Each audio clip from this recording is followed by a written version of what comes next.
Bonsoir à toutes, bonsoir à tous. Bienvenue pour ce nouveau chat vidéo de la Semaine pour l'Emploi, une 5e édition de cette Semaine pour l'Emploi organisée par le groupe France Télévisions et Carrière Builder. Nous avons le plaisir pour cette heure de chat vidéo de recevoir Monsieur Jonathan Tilly. Jonathan, bonjour. Bonjour Laurent. Vous êtes responsable recrutement pour le site Carrière Builder, Tout à fait. l'un des partenaires de cette Semaine pour l'Emploi. Et vous êtes ici avec deux casquettes. La première casquette, vous êtes recruteur et vous recrutez de nombreux postes au sein du groupe Carrière Builder. Et vous êtes aussi un expert du recrutement. Donc je pense que nos internautes pourront vous poser toutes les questions qu'ils se posent sur la lettre de motivation, le CV, l'entretien de recrutement, la visibilité sur les réseaux sociaux. Vous aurez plein de conseils pratiques à leur donner. Voilà. Merci d'avoir accepté notre invitation Merci d'abord. à vous. Première chose, est-ce que vous pouvez nous présenter le groupe Carrière Builder ? Oui, tout à fait. Alors, le groupe Carrière Builder, c'est aujourd'hui le leader de l'emploi au niveau du recrutement. Donc, la plateforme de recrutement Carrière Builder est numéro 1 aujourd'hui aux États-Unis, numéro 2 tout récemment en Europe. Nous avons une longue expérience en France où antérieurement nous avions les jeudis.com et depuis qui font partie de ce groupe Carrière Builder. Donc nous avons aujourd'hui en France plus de 8 job boards spécialisés, dont notamment Recrulex qui est dédié aux emplois juridiques, Fon emploi pour tout ce qui est téléassistance, e-recrute pour les métiers commerce-vente. Donc voilà, donc c'est son ensemble des job boards ou bien spécialisés ou généralistes comme carrièrebuilder.fr. Et c'est un groupe de quelle origine ? Alors c'est un groupe américain donc, qui a été monté dans les années 90 et qui a connu une expansion phénoménale et qui aujourd'hui est en train de continuer à progresser grâce à des innovations à chaque fois technologiques pour mettre en relation de manière la plus aisée possible les employeurs et les futurs candidats, les futurs embauchés. Aujourd'hui, Carrière Builder est présent dans toute l'Europe ?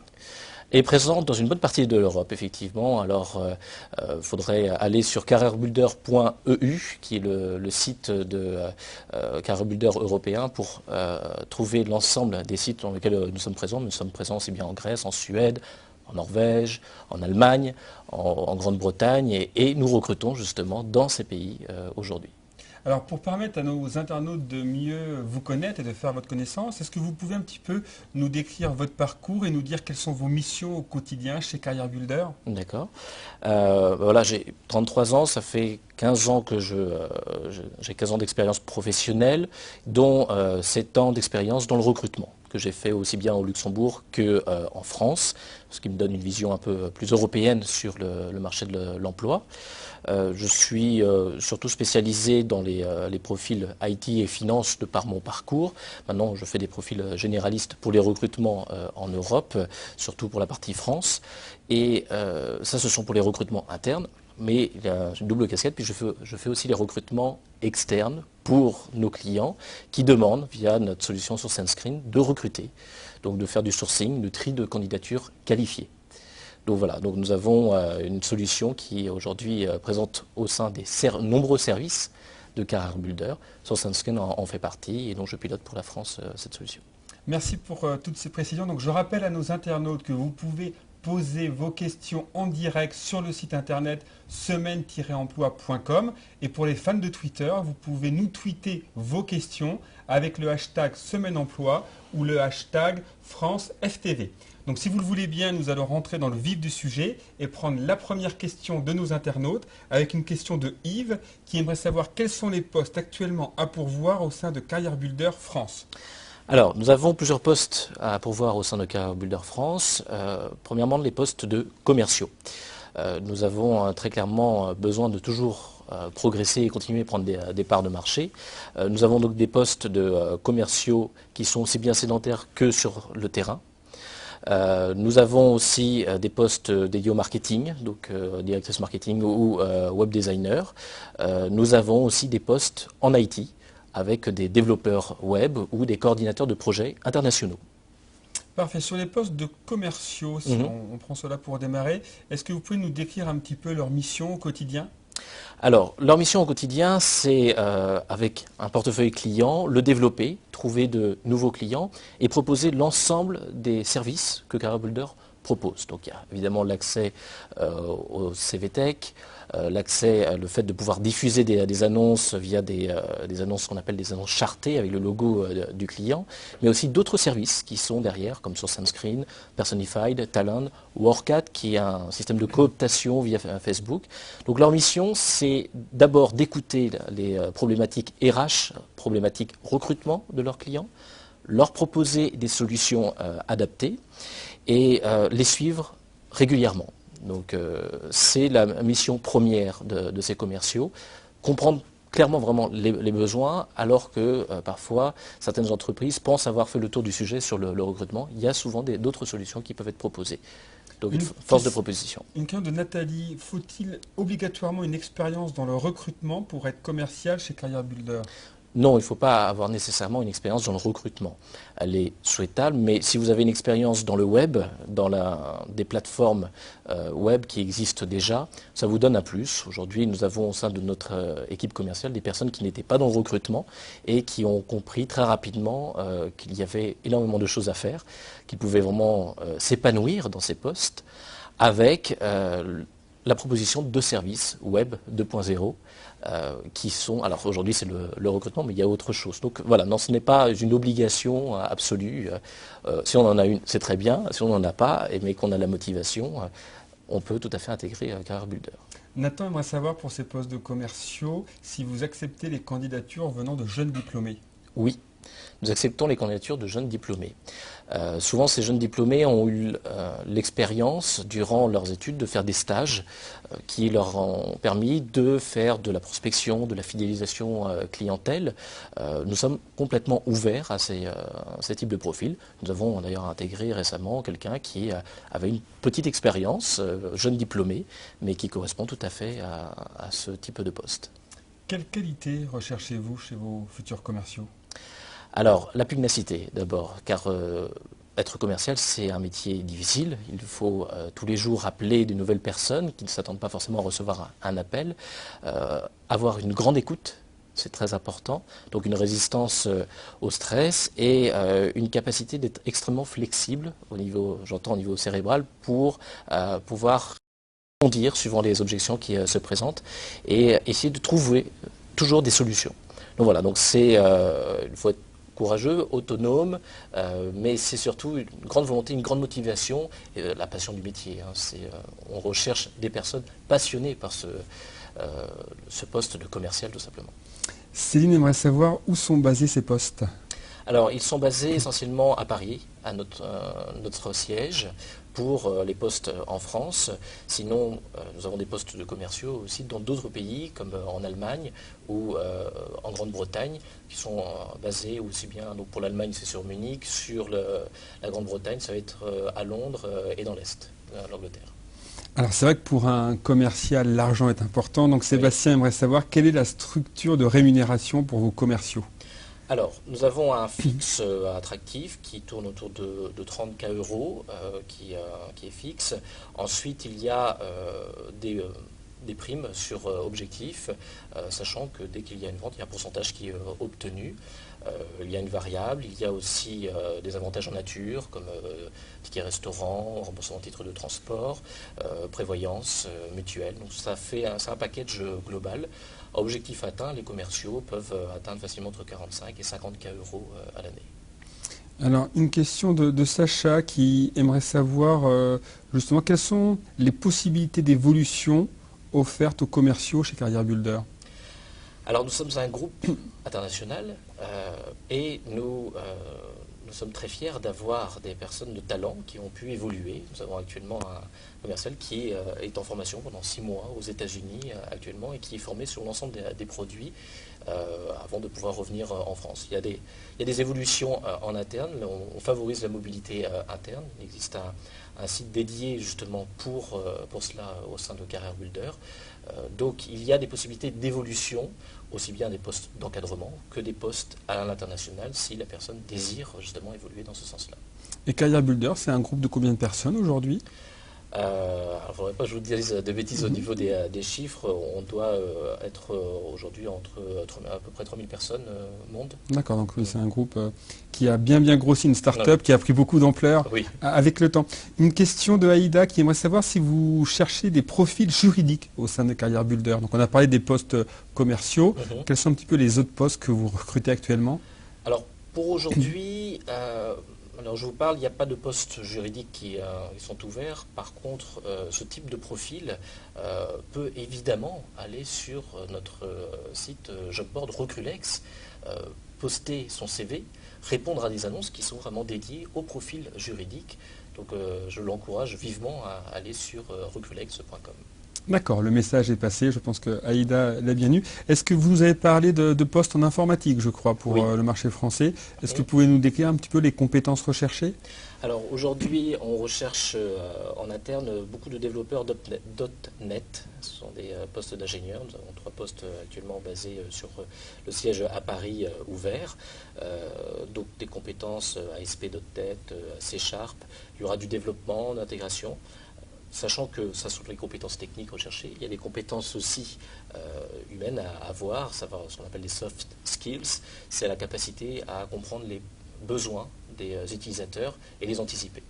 Donc ça, ce sont les compétences que nous recherchons. Et il y a un chargé de projet coordinateur, un coordinateur de projets internationaux, où il devra surtout maîtriser des projets informatiques de grande ampleur, car ce sont des projets qui sont sur l'Europe, sur la Chine, sur l'Inde et sur les États-Unis. Ah oui, donc un très beau poste et une personne Un qui très beau va poste, avoir oui. un rayon d'action mondial. Aline aimerait savoir sur ces profils IT que vous recherchez, si ce sont des postes pour des juniors ou des seniors. Ce sont des postes pour les profils IT, les postes de développeurs, ce sont des profils plutôt juniors, 2 années d'expérience, 2 à 5 ans d'expérience, ils sont les bienvenus.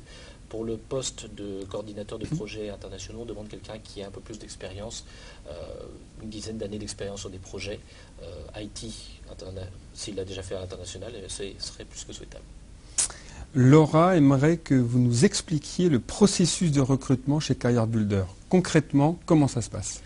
Alors, vous postulez sur notre site careerbuilder.fr, vous avez justement le pavé Career Builder qui est en avant, vous pouvez aller dessus, vous postulez au niveau de votre CV. Alors, je vous encourage vivement à ajouter une lettre de motivation. Ensuite, ces CV sont traités donc, par l'équipe RH en interne et transmises au manager opérationnel qui reçoit. Donc, les phases d'entretien sont très simples, en 2 phases. La première est le manager opérationnel et si c'est positif, ce sera la deuxième phase avec le managing director, donc notre directeur général Frédéric Wolanski. Quelle est la durée moyenne d'un process de recrutement chez vous? Alors ça peut aller très vite, ça peut aller d'une semaine à 1 mois. En général, on essaye d'être assez rapide et notre qualité, je dirais, c'est être capable aussi, lors d'un entretien, d'être très franc et de dire rapidement au candidat s'il va correspondre ou pas au poste. Donc on ne souhaite pas faire mariner non plus les candidats, c'est long d'attendre, on le sait tous, on le voit très bien de par le retour des candidats sur nos job boards. Voilà, donc ça dure 1 mois grand maximum. Marie aimerait savoir ce qui vous différencie des autres job boards en France. Alors, ce qui nous différencie, c'est le fait qu'on continue toujours à progresser comme étant un job board généraliste, mais on a aussi des job boards spécialisés. Or, de plus en plus, on recherche des spécialistes dans chaque domaine d'activité. Nous avons notamment lesjeudis.com qui reste la référence absolue pour tous les profils IT. Nous continuons à développer justement ces job boards. Nous ne cherchons pas à faire en sorte qu'ils soient tous sous une même étiquette. Nous voulons garder la spécificité de chaque job board. Sacha aimerait savoir s'il faut parler anglais pour intégrer un groupe américain comme Career Builder.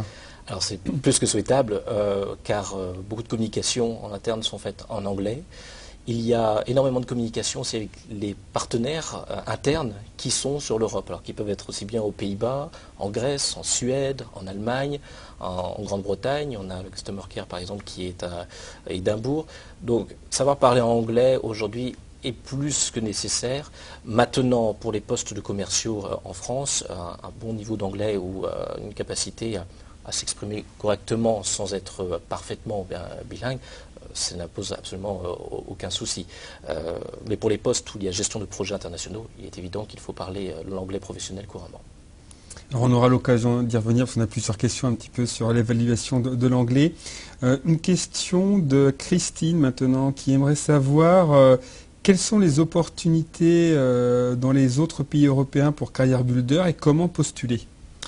Alors, comment postuler? Déjà, allez sur careerbuilder.eu. Vous retrouverez justement dans les mots-clés, vous tapez Career Builder et vous retrouvez par pays l'ensemble des postes qui sont ouverts.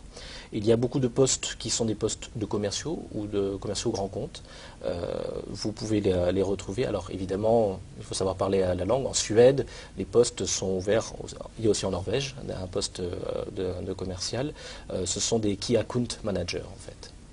Vous avez aussi un poste de web designer en Grande-Bretagne actuellement et aussi un poste d'assistant recrutement dans le domaine de la santé. Donc un poste plus interne dédié pour le recrutement interne. D'accord. Et est-ce qu'on peut imaginer facilement une personne qui commence sa carrière en Angleterre et qui après quelques années a envie de revenir en France et revienne travailler chez Career Builder France? Une mobilité européenne existe chez vous? Alors oui, on désire le développer et c'est déjà présent aujourd'hui. Tous ces talents que nous formons, nous cherchons absolument, c'est ce qu'on appelle la gestion des talents, c'est les personnes qui sont en interne seront formées et nous désirons absolument les garder le plus longtemps possible, car plus elles gagnent de l'expérience, plus elles sont capables d'en partager et le partager auprès des nouveaux notamment. Donc partir dans le groupe à l'étranger et revenir en France, absolument, c'est tout à fait possible. Alors, vous avez suscité plusieurs questions à propos de la description un petit peu des postes IT. Donc une question de Nathan qui aimerait savoir, les postes IT travaillent-ils régulièrement avec leurs homologues américains? Donc est-ce qu'il y a une... Oui, ils travaillent. Alors les homologues sont indiens. Indien, voilà, c'est vraiment donc, un groupe mondial. C'est un groupe mondial, donc il est important de comprendre l'anglais parlé par les Indiens, mais il y a énormément de connexions. Si vous passez au sein des locaux de Career Builder, vous entendrez parler beaucoup de langues. Nous avons l'anglais, l'allemand, nous avons aussi le néerlandais. Vous serez surpris de voir que tous les jours, les personnes sont obligés de parler dans une autre langue, car voilà, il y a la possibilité de parler avec des autres équipes qui sont présentes dans les autres pays. Donc une vraie entreprise internationale et européenne pour Career Builder France. Une question de Emmanuel qui aimerait savoir si vous recrutez des étudiants en alternance au sein de votre direction commerciale. Aujourd'hui, la question peut se présenter. Il faut voir en fait en fonction du profil. Quel est le parcours? Est-ce que nous désirons idéalement pour ce poste qui est un poste comme d'ingénieur commercial où on demande des personnes à haute compétence, de l'expertise sur quand même le domaine du web ou du service aux entreprises. On n'est pas du tout fermé. On a quelqu'un qui est actuellement en alternance dans le service par exemple marketing. Donc oui, c'est ouvert. C'est ouvert. Après, il faut voir suivant le profil, le parcours qui a déjà été réalisé par la personne lors de ses stages précédents. Parfait. On a de nombreuses questions sur le process de candidature et beaucoup d'internautes vous posent des questions pratiques sur le process de recherche d'emploi. Donc on va essayer de répondre à plusieurs. Je rappelle à nos internautes que vous pouvez poser toutes vos questions en direct sur le site semaine-emploi.com ou sur Twitter avec les hashtags Semaine Emploi ou France FTV. Donc première question de Sacha qui aimerait savoir pour vous, qu'est-ce qu'un bon CV ? Ah, qu'est-ce que c'est qu'un bon CV? Ça, c'est une vaste question. Vaste question, oui. Un CV, c'est un CV agréable à lire d'abord pour le recruteur. Pourquoi? Parce que les recruteurs voient tous les jours des dizaines de CV. Et il est difficile parfois de comprendre quel est le désir de la personne de rentrer dans l'entreprise. Donc, un CV doit donner envie de rencontrer la personne. Donc, il doit être ergonomique, faire en sorte qu'on retrouve les intitulés, qu'il y ait une logique sur les dates. J'ai vu trop souvent des CV qui, justement, les dates n'avaient aucun sens, où la personne était dans 3 postes en même temps. Donc, c'est très important de soigner la présentation de son CV, car quand on gagne en lisibilité, on gagne rapidement du temps, et on passe en général, un recruteur passe maximum 30 secondes, 1 minute sur un CV. grand maximum. Donc on a besoin d'aller vite. Un bon CV qui se lit vite, qui est clair, on retrouve les informations pertinentes, la formation, l'expérience, les langues maîtrisées, les compétences IT aujourd'hui recherchées, avec idéalement en plus un petit filet, entrefilet de 3 lignes maximum, l'objectif, et surtout le titre du poste désiré.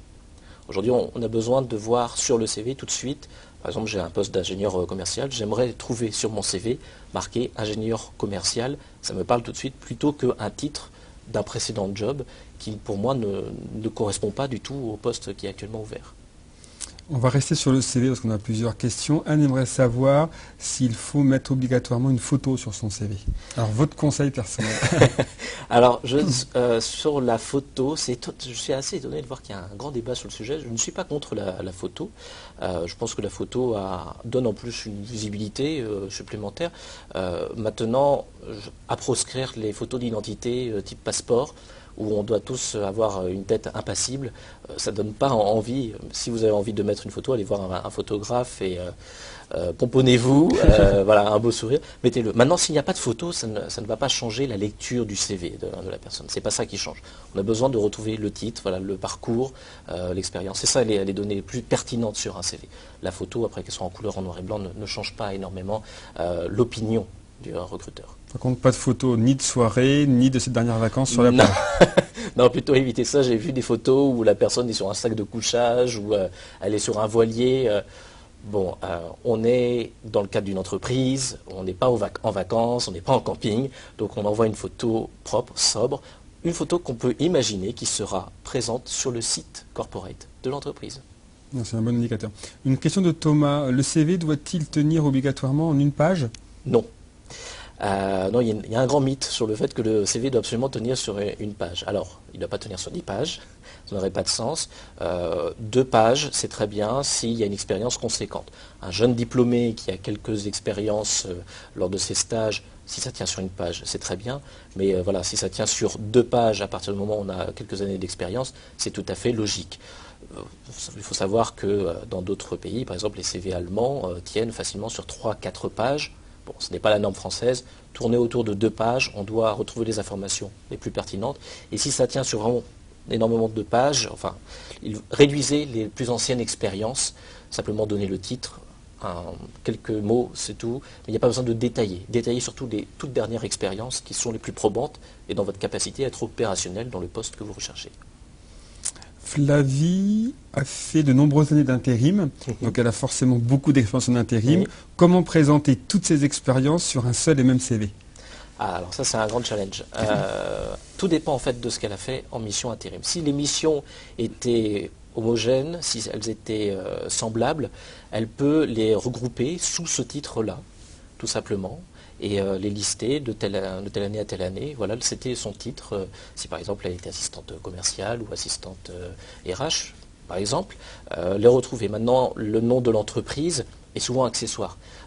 On se focalise souvent sur le nom de l'entreprise doit être le plus important sur mon CV. Pas du tout, c'est le titre qui est le plus important parce que de nombreux candidats mettent le nom de leur entreprise en pensant que tout le monde le connaît, mais il y a énormément d'entreprises en France. L'histoire, c'est qu'on ne les connaît pas forcément toutes. Ce qu'on veut trouver, c'est une compétence quand on lit un CV. Et donc, ce n'est pas une entreprise derrière qu'on recherche. C'est d'abord la personne, ce qu'elle a fait dans ce poste. Alors, on a de très nombreuses questions qui reviennent chaque année lors de ces semaines sur l'emploi, sur le CV par compétence et le CV chronologique. Quelle est un petit peu votre vision des choses entre ces 2 types de CV ?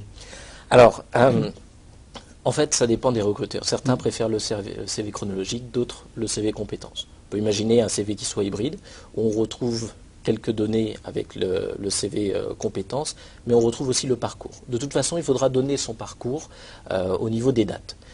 C'est l'idéal. Il faut savoir qu'on est en partenariat avec le CV qui s'appelle le doyoubuzz.com, les jeudis un partenariat avec, qui a un moyen très efficace de créer un CV de manière très ergonomique, très sympathique à lire, où vous retrouvez justement ce mix entre les compétences et le parcours chronologique.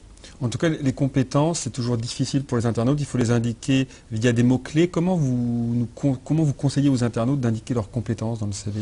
Alors oui, les mots-clés sont importants. Pourquoi? Parce que ce sont des logiciels de recherche derrière. L'ensemble des job boards fonctionnent suivant ce système-là.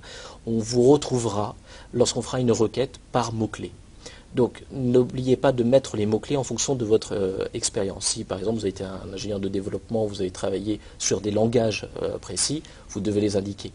Par contre, si vous avez été un jeune diplômé, vous indiquez tous les langages que vous avez vus à l'école, même si le CV va ressortir, ce ne sera pas pertinent pour le recruteur. Donc mettez bien l'ordre de vos compétences que vous avez fait.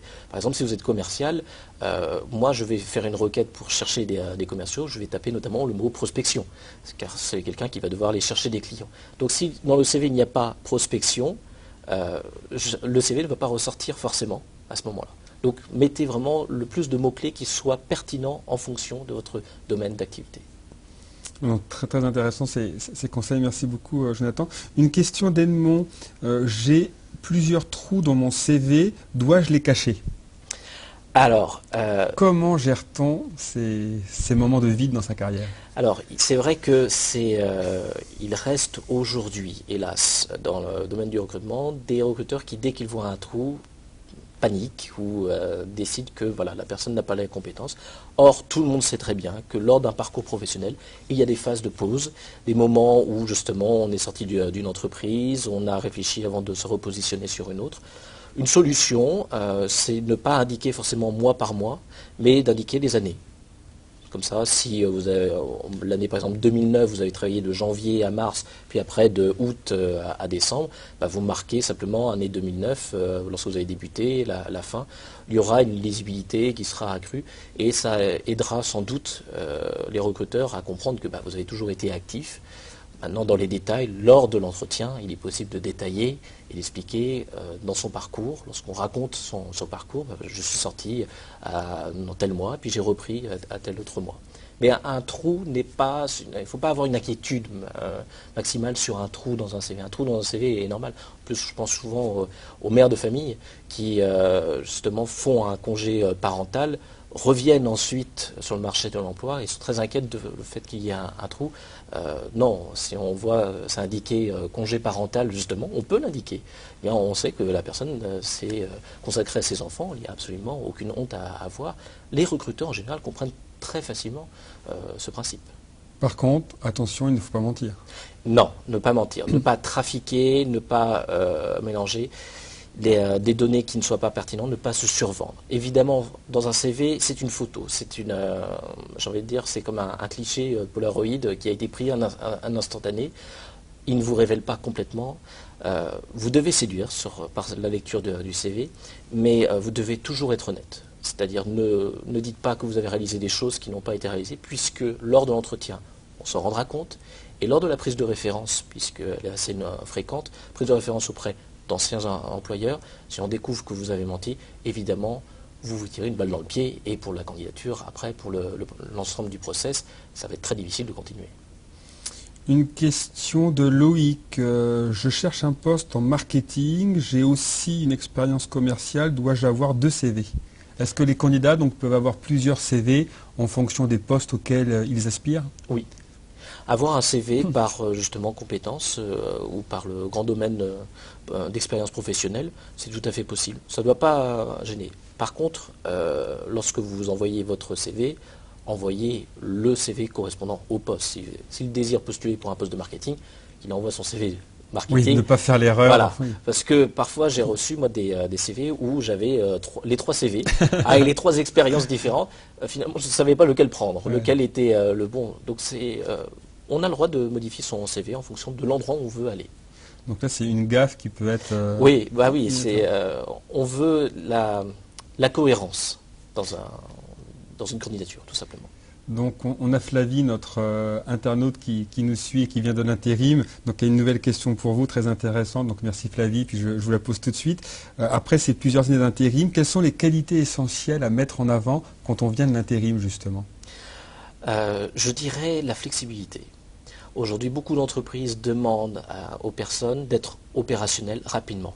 Quelqu'un qui est passé par plusieurs missions d'intérim, je sais qu'elle est forcément opérationnelle très rapidement dans le poste que je vais lui confier.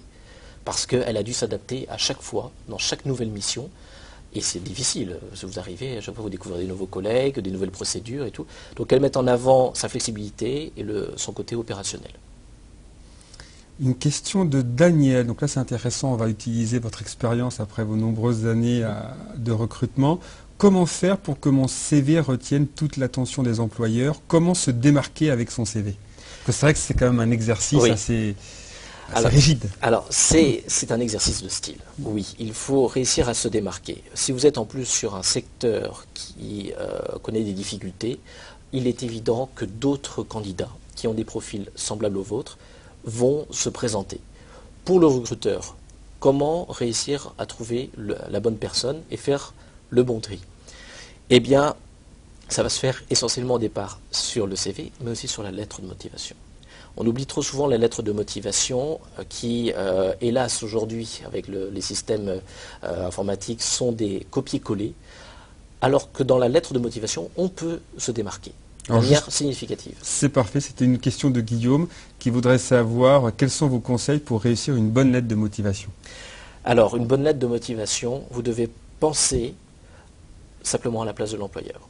Pourquoi doit-il vous recruter?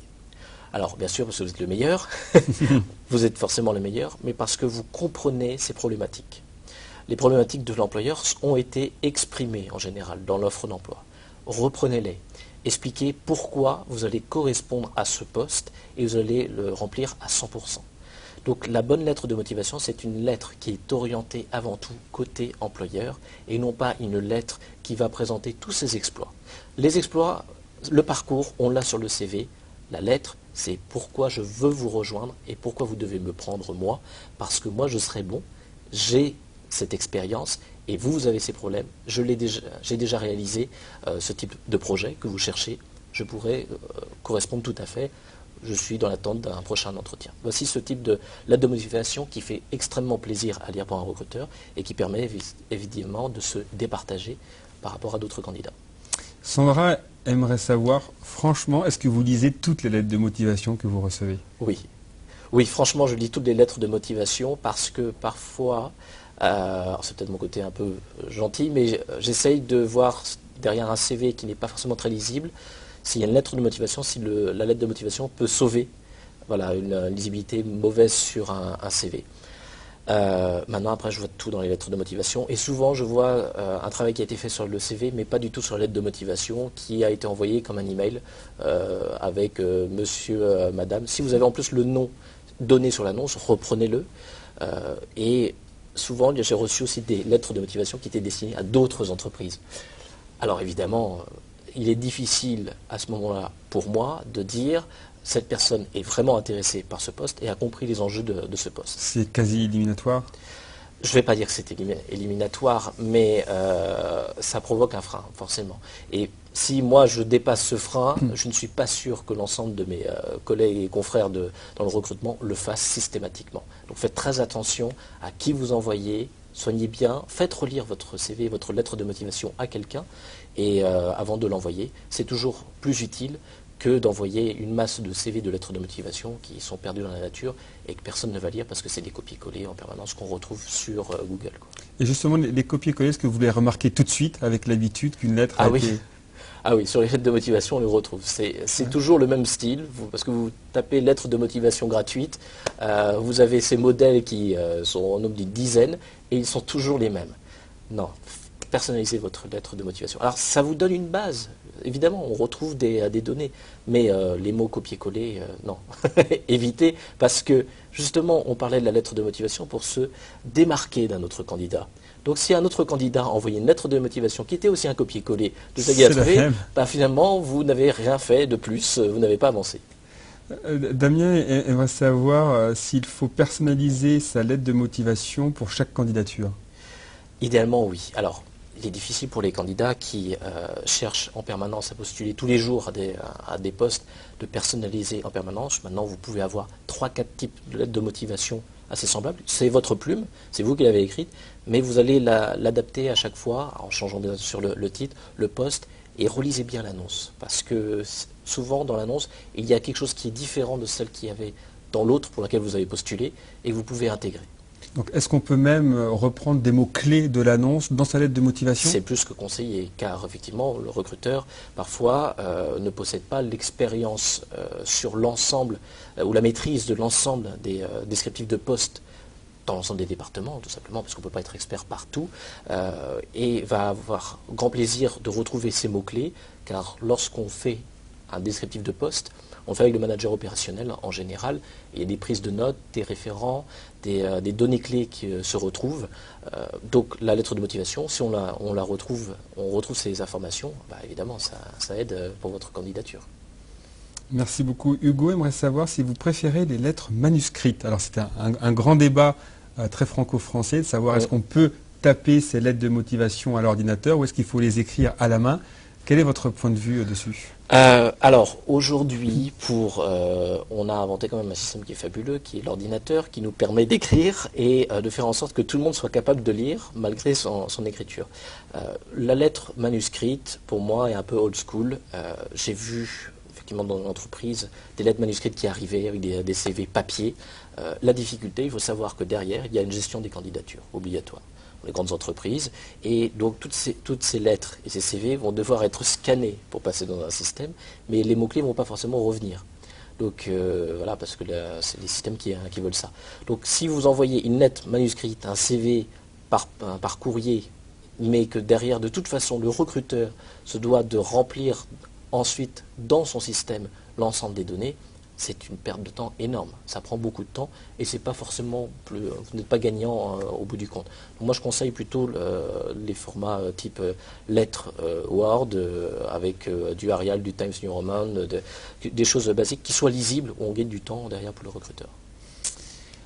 Donc Ludo aimerait savoir une question très, très actuelle. Le CV et la lettre de motivation sont-ils d'actualité lorsque nous commençons à parler de plus en plus des réseaux sociaux professionnels? Ben, je dirais oui. Si vous désirez postuler à une annonce, il est évident que vous devez vous montrer avec votre CV et votre lettre de motivation.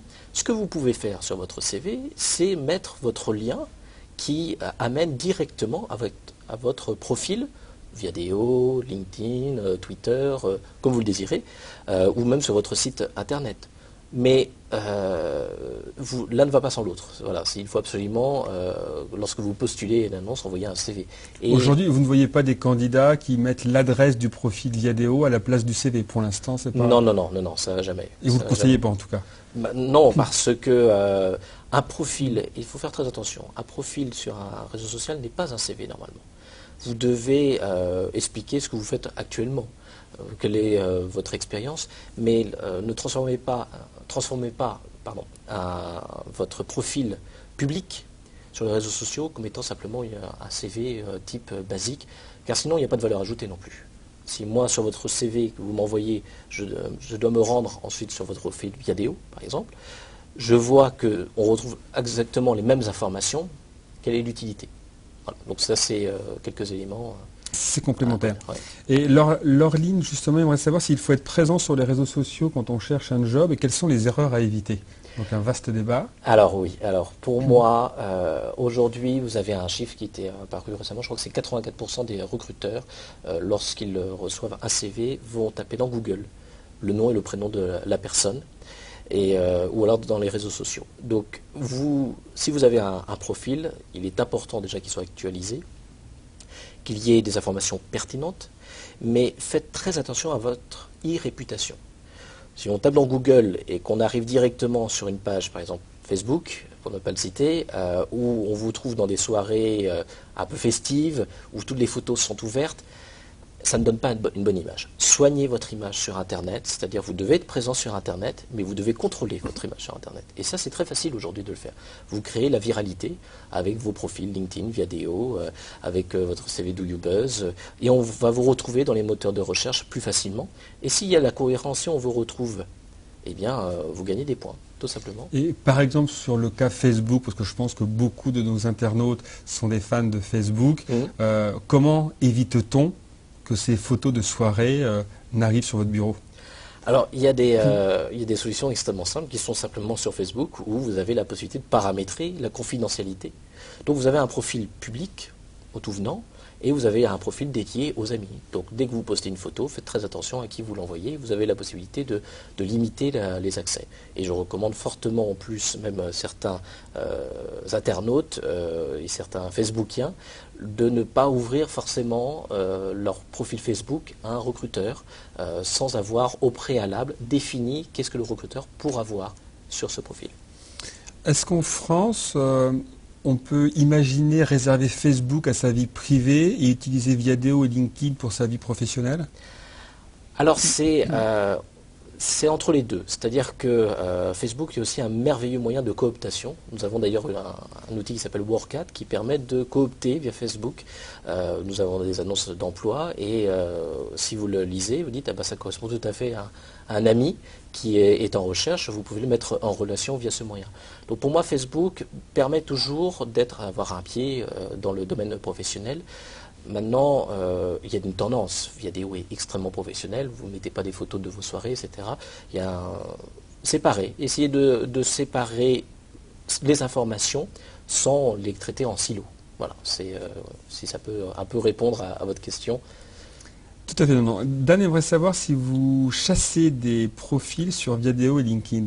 Oui, oui. On peut, pour la solution Source and Screen, justement, nous allons voir aussi des profils sur Viadeo, LinkedIn, car tout le monde ne dépose pas forcément son CV sur les CV Tech, et ça permet de trouver, via les mots-clés, ces personnes pour aller les approcher. Alors, c'est une autre approche qui est un peu différente de quelqu'un qui a postulé directement à une annonce, mais oui, aujourd'hui, c'est fait de plus en plus souvent par les employeurs.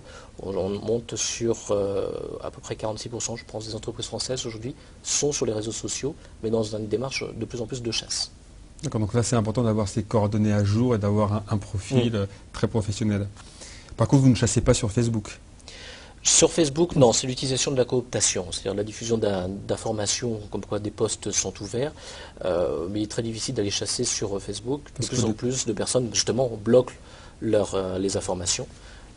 Donc ça n'a pas vraiment d'intérêt aujourd'hui d'aller chasser via ce système-là. Donc nous avons parlé du CV, de la lettre de motivation, de sa présence sur les réseaux sociaux. Donc il reste l'entretien d'embauche qui est quand même un moment clé dans un processus de recrutement. Et Baptiste aimerait savoir comment réussir son entretien d'embauche. Quels conseils pouvez-vous me donner? Alors réussir un entretien d'embauche, c'est un exercice aussi de style, puisque vous allez vous présenter devant une personne que vous n'avez jamais vue auparavant. Donc il y a souvent un stress très important. Donc déjà, se préparer. Se préparer, la préparation est primordiale. Réussir à avoir avec soi quelqu'un qui puisse vous aider. Alors, comment ? Vous pouvez vous filmer ou alors devant la personne, vous expliquer votre parcours. La première question en général que posent les recruteurs, c'est bienvenue, merci d'être venu jusque chez nous, c'est pour le poste Intel. Pouvez-vous vous présenter en quelques minutes? Voilà, donc s'exercer déjà, que le discours prononcé soit cohérent, qu'il y ait une logique, qu'il y ait une trame, simplement dans le parcours, l'expérience passée. Et déjà, ça donnera une bonne impression. Ça, c'est la première partie sur sa présentation. La deuxième partie, en général, de l'entretien, on va aborder le poste et l'entreprise. Préparez-vous à connaître les informations de l'entreprise.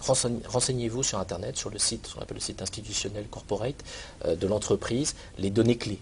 Qui est le PDG actuel, quelle est la progression au niveau du chiffre d'affaires, quels sont les enjeux, la présence de l'entreprise. Et puis, ensuite, dans le descriptif de poste, cochez, si ça peut être nécessaire, ça peut être une petite astuce, c'est simplement l'endroit où vous remplissez à 100% du descriptif de poste ce qui est demandé. Comme ça, vous serez à même, lors de votre présentation, de faire les liens par rapport au poste pour lequel vous êtes reçu. Donc ça veut bien dire que chaque entretien d'embauche se prépare longtemps à l'avance. Chaque entretien d'embauche se prépare. Alors, pas besoin d'avoir une préparation d'une semaine, ça n'aurait pas de sens, mais il faut un minimum de préparation sur l'entreprise, sur le poste. Entraînez-vous, préparez-vous. Et quand vous avez fait tout ça, quand vous arrivez, eh bien, vous serez forcément plus détendu parce que vous serez sûr de vous, vous serez capable de parler aisément. Et surtout, lors de l'entretien, soyez le plus honnête possible. Faites attention aussi évidemment à vos propos, mais n'essayez pas d'esquiver les questions des recruteurs qui, lorsqu'ils ont un doute, évidemment vont creuser. Et hélas, moi j'ai vu lors des entretiens des questions qui étaient directes, qui étaient très précises, mais le candidat était tellement stressé dans sa présentation qu'il n'écoutait pas vraiment ce qui était dit. Or, en écoutant bien, on est capable de répondre correctement et très rapidement à la personne. J'ai eu une erreur. J'ai posé une question, par exemple la semaine dernière, à un candidat. La question était très basique. Pourquoi vous pensez répondre complètement à ce poste? Il fallait me donner en 1 minute maximum les données. J'ai eu une démonstration qui a duré presque de 10 minutes. Donc voilà, ça n'a pas de sens. À ce moment-là, on se dit, bon, la personne n'a pas compris ce que je disais. Alors, en tout cas, pour la préparation de vos futurs entretiens d'embauche, on peut rappeler à nos internautes que sur le site semaine-emploi.com, il y a des dizaines de chats vidéo avec des recruteurs qui, durant chaque édition, nous donnent leurs conseils pratiques pour préparer un entretien chez eux. Donc c'est vrai que si vous allez passer un entretien dans une entreprise que nous avons le plaisir de recevoir au cours des 5 éditions de la Semaine pour l'Emploi, c'est une source très très riche d'informations. Et je crois aussi que sur le site carrièrebuilder.fr, vous avez des articles conseillant et donnant des conseils pratiques aux internautes. Tout à fait. On a vous allez sur carrièrebuilder.fr, vous cliquez dans Actualité magazine, vous avez la possibilité de voir plein de conseils qui sont donnés justement aux candidats sur comment faire en sorte que son CV soit le plus pertinent, comment se préparer pour l'entretien d'embauche. Vous voyez même aussi les pires candidats, je dirais, en entretien. Certains se présentent avec une guitare, s'effondrent, enfin voilà. C'est la réalité du marché. Là, vous avez tous ces conseils-là qui sont donnés tous les jours. Vous avez une équipe marketing très performante justement au sein de Career Builder qui font en sorte que les candidats aient le maximum d'informations pour se préparer. Donc lisez bien avant de vous présenter à un entretien ou même d'envoyer votre CV. Encore quelques petites questions sur le process de recrutement pour essayer de répondre à tous nos internautes. Et puis après, on a plusieurs questions sur les postes chez Career Builder et nous pourrons revenir sur ce point-là. Donc sur l'entretien de recrutement, Julien aimerait savoir s'il faut porter une cravate. Alors la tenue vestimentaire, c'est toujours une grande interrogation pour les internautes. À la tenue vestimentaire, oui. Alors, enfin, nous avons une cravate cet après-midi. Oui, alors, est-ce qu'il faut avoir une cravate? Ça dépend quel est le poste. Si vous allez pour un poste de mécanicien, avec une cravate, on va se demander qu'est-ce que vous faites exactement. La cravate n'est pas obligatoire, ça dépend en fait du secteur. Si vous allez dans un secteur d'audit, de finance, on s'attendra, si vous êtes un homme, à ce que vous ayez un costume type sombre avec voilà, une chemise blanche et une cravate. On s'attend à voir ce type de candidat. Dans le domaine du web, vous pouvez avoir des profils qui viennent simplement en costume avec une chemise, sans cravate. Ça ne va pas poser grand problème. Il faut donner une bonne impression aux recruteurs. Pensez surtout à ça dans les premières secondes, très rapidement, sur comment vous êtes habillé, comment vous saluez la personne, votre manière de vous présenter. C'est là que vous donnez toutes les chances. Maintenant, après la cravate, plus ou moins, renseignez-vous, regardez les photos. Mais si vous ne vous sentez pas à l'aise, si vous dites qu'il faut absolument que j'ai une cravate, parce que je me sentirai à l'aise avec une cravate, mettez la cravate, ça ne pose pas de problème. Une question d'Adeline. Souvent, les recruteurs, dans un entretien de recrutement, nous demandent à la fin, avez-vous une question à nous poser? Oui. Et là, c'est le trou. Donc, quelles sont les questions qu'il faut vous poser à la fin des entretiens? Alors, il y a une multitude de questions que l'on peut poser. Et en général, il faut les limiter. C'est plutôt dans ce sens-là. Posez des questions. Comment ça se passe dans l'entreprise? Quels sont les projets en cours? Intéressez-vous à la vie de l'entreprise. Imaginez-vous arriver dès le lendemain dans l'entreprise. Comment ça se passe mon intégration? Comment est-ce qu'il y a un parrain? Qu'est-ce qui sera demandé au départ pour ce poste? Voilà, n'hésitez pas à poser des questions. Allez plus en profondeur dans le poste en vous imaginant déjà dans ce poste. Donc ça, c'est le type de question. Avez-vous une question à poser? Si le candidat, la candidate dit non, j'en ai pas, on se dit, bon, bah, en 1 heure de temps d'entretien, c'est à peu près la moyenne, on n'a pas eu le temps de tout voir. Et souvent, le recruteur a vu les données qui étaient les plus pertinentes pour lui, mais pas le candidat, puisque c'est lui qui a surtout parlé. Donc à ce moment-là, c'est le moment de rebondir et de creuser le poste, l'entreprise, la culture de l'entreprise. Parlez-moi, vous montrez de l'intérêt par cette question. En tout cas, Adeline, vous posez une question, oui, voilà. C'est important. Une question de Sophie maintenant. Posez-vous des questions pièges pour déstabiliser les candidats? Alors, c'est la pratique, la déontologie normalement. Au niveau des recruteurs, ce n'est pas justement de chercher à piéger la personne. Ce n'est pas notre objectif. Nous cherchons à voir exactement si nous avons compris globalement le profil de la personne, son expérience, son parcours, et voir si elle est capable de rentrer dans ce sujet. Si nous posons, alors souvent les questions pièges sont sont interprétées comme étant des questions pièges, alors que ce sont des questions d'approfondissement. Alors j'ai eu par exemple le cas où j'avais demandé quelles ont été vos réalisations commerciales sur ce projet, quel est votre projet le plus abouti. Pour moi, ce n'est pas une question piège, je voudrais que la personne, à ce moment-là, approfondisse la question. Maintenant, il existe des questions qui cherchent à voir comment vous allez réagir, vous déstabiliser un petit peu. Bon, il faut savoir que dans les postes de commerciaux, on demande aux personnes de rebondir face à des objections de clients. On voit aussi si la personne est flexible et capable de répondre. Il n'y a pas de réponse parfaite derrière. Il y a une capacité à répondre. C'est surtout ça qu'il faut voir. C'est vraiment des mises en situation comme il pourrait être mise en situation avec un client ou un prospect. Alors Martine, c'est vrai que c'est une question complexe. Comment faire quand nous n'avons pas de réponse de la part des recruteurs après avoir postulé à un emploi? Alors, normalement, en général, les recruteurs, pour leur grande majorité, vous donnent lorsque vous avez postulé, vous recevez un email de confirmation. Et bien souvent, il est précisé dedans que si dans les 3 semaines ou 2 à 3 semaines, vous n'avez pas de retour, c'est que votre candidature n'a pas été sélectionnée. Ça, c'est en général la pratique. Sinon, vous avez un email qui va vous être envoyé, vous annonçant où on est au niveau du poste. Sachez que les postes vivent, ne s'arrêtent pas. Quand vous postulez, à ce moment-là, peut-être vous arrivez déjà à la fin de la diffusion de l'annonce et il y a déjà une personne qui est en train de se faire recruter. Donc, n'attendez pas trop longtemps. Sachez qu'au bout de 3 semaines, je dirais une moyenne, au bout de 3 semaines, vous n'avez pas de retour, c'est que le poste n'est plus ouvert, est fermé, ou il a été mis en stand-by pour le moment. Donc voilà, passez à autre chose. Mais attendez-vous à avoir un retour assez rapide, en général, des recruteurs, dans les dizaines de jours qui viennent. Est-ce qu'il faut relancer par téléphone les recruteurs? Alors ça peut être fait, parfois par email. En général, pour la grande majorité, ils traitent déjà correctement, enfin, je l'espère, pour l'ensemble de mes confrères, les candidatures. Maintenant, des projets se bousculent, parfois des postes arrivent en plus et on n'a pas le temps forcément de voir.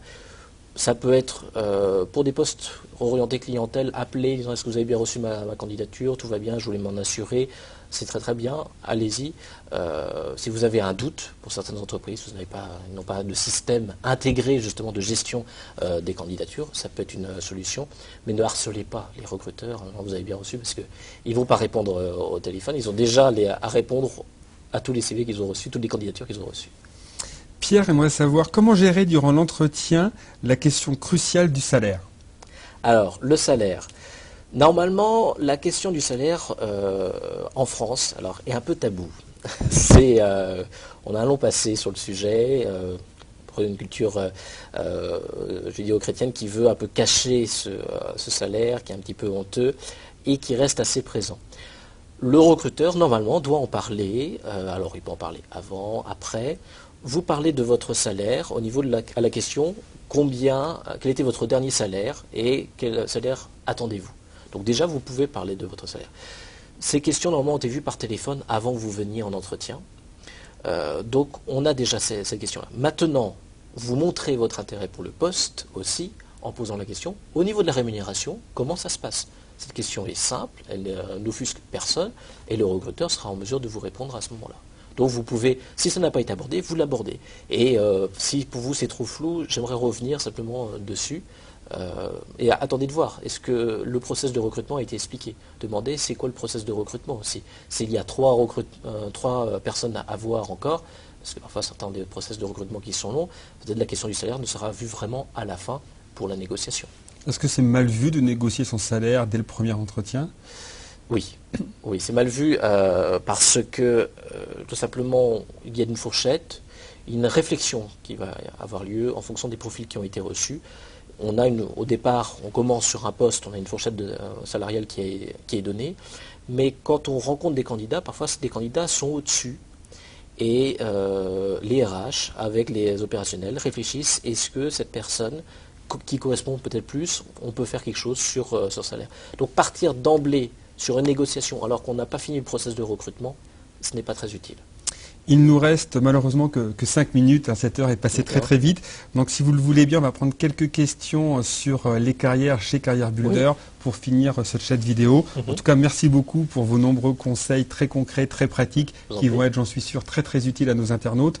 Donc une première question, comment postule-t-on chez carrièrebuilder.fr? Une question posée par Dominique.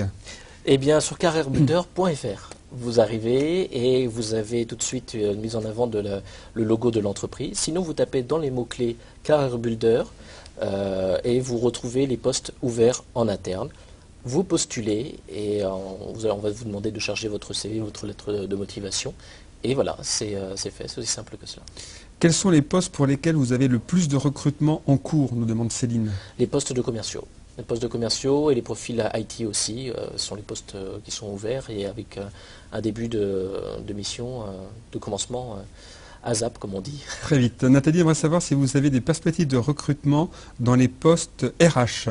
Est-ce que vous cherchez des gens pour étoffer vos équipes? Alors, cela va venir pour des profils de recruteurs, ce qu'on appelle des talent consultants, qui iront chercher effectivement pour nos clients des profils et iront chasser sur nos job boards et sur d'autres canaux de recrutement. Donc ça va venir, donc ce sont les profils RH typés recrutement qui seront intéressants dans les semaines à venir. D'accord, donc il faut rester en veille, s'inscrire à une alerte email. Voilà, rester en veille. Être au courant. Une question de Frédéric qui a lu avec attention les offres proposées. Le poste de directeur marketing et communication France-Belgique est-il basé en Belgique? Est-ce un CDD menant à un CDI? Donc est-ce que ce poste est bien toujours ouvert? Alors, il est toujours ouvert. C'est un poste pour la France. Alors, Frédéric Wolanski dirige la France et la Belgique aujourd'hui au niveau commercial. Donc ce poste est sur les deux, mais il est basé essentiellement à Paris, au sein de l'équipe marketing qui est basée à Paris. C'est un CDD pour le remplacement de notre directrice marketing, qui part en congé maternité tout simplement. Donc voilà, donc il est pour 6 mois, à partir de juin jusqu'à fin décembre. A priori, ne débouchera pas sur un CDI. Jean-Pierre aimerait savoir quelles sont les évolutions de carrière au sein de Carrière Builder. Les évolutions de carrière. Il est très intéressant d'aller sur Carrière Builder IMEA. Alors c'est EMEA. Vous allez retrouver des parcours justement de personnes. N'hésitez pas à aller sur carrièrebuilder.com. Vous avez travaillé à Carrière Builder des expériences avec des carrières expliquées en détail. Vous verrez les parcours de carrière de certaines personnes qui ont évolué de manière un peu flamboyante au cours de leur expérience. Des beaux exemples à suivre. Des beaux exemples à suivre. Donc Jonathan Tilly, merci beaucoup d'avoir accepté notre invitation. Je rappelle que vous êtes responsable recrutement pour Carrière Builder. Je vous remercie pour votre fidélité et vos nombreuses questions. Rendez-vous dès demain matin pour de nouveaux chats vidéo dans le cadre de cette 5e semaine pour l'emploi. Merci et bonne soirée.